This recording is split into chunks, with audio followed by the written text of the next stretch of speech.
তোমার best friend হবে তোমার বউ, তোমার বউ হবে তোমার জীবনের সেরা বন্ধু।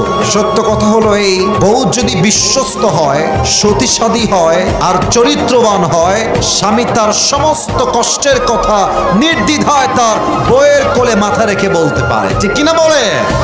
দুনিয়াতে যারা তোমরা একে অপরের বেস্ট ফ্রেন্ড ছিলে, ক্লোজেস্ট বুজম বাডি, সবচেয়ে নিকটতম বন্ধু, যারে ছাড়া খাইতে ভাল লাগে না, যারে ছাড়া ঘুরতে ভাল লাগে না, যারে ছাড়া ঘুরতে মজা লাগে না, যারে ছাড়া আড্ডা মজে না, যারে ছাড়া বিপদে কাউরে খুঁজে পাওয়া যায় না, your best friend will be the biggest enemies on the day of judgment.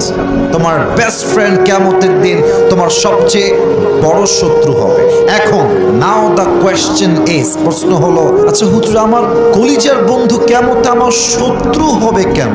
যে মানুষটা আমার বিপদের সাথে থাকে, যে মানুষটার সঙ্গে আমি একসঙ্গে বাইকে করে ঘুরি, যে মানুষটাকে নিয়ে আমি একসঙ্গে স্কুলে যাই, যে মানুষটা একটা বিস্কুট খাইলেও আমাকে দিয়ে খায়, এই মানুষটা আমার সবচেয়ে বড় শত্রু কেন হবে? কারণটা বোঝেন। এর কারণ হলো, আপনার বন্ধু যে আপনাকে পার্কে মেয়ে দেখার জন্য নিয়ে যায়, যেই বন্ধু আপনাকে আপনার হোয়াটসঅ্যাপে উলঙ্গ ভিডিওর লিঙ্ক শেয়ার করে, আপনার যেই বন্ধু আপনাকে টিকটক করতে বেশি মোটিভেট করে, আপনার যেই বন্ধু আপনার গার্লফ্রেন্ডের সঙ্গে প্রেম করতে সহযোগিতার হাত বাড়ায়, এই বন্ধু কিয়ামতের দিন আপনার সবচেয়ে বড় শত্রু হয়ে যাবে। মনে রাখবেন, জীবনের সবচেয়ে বড় গুরুত্বপূর্ণ চ্যাপ্টার হচ্ছে বন্ধু।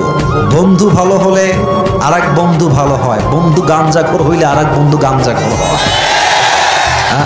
যার বন্ধু যেমন সে আসলে মোটামুটি তেমনই হয়। বন্ধুর বাইক থাকলেই বন্ধু হওয়া যায় না, বন্ধুর আইফোন থাকলেই বন্ধু হওয়া যায় না। বন্ধু হবে সে যে আমার লাইফের সবচাইতে কঠিন মুহূর্তে আমার হাতটা শক্ত করে ধরে রাখবে, ঠিক কিনা বলে?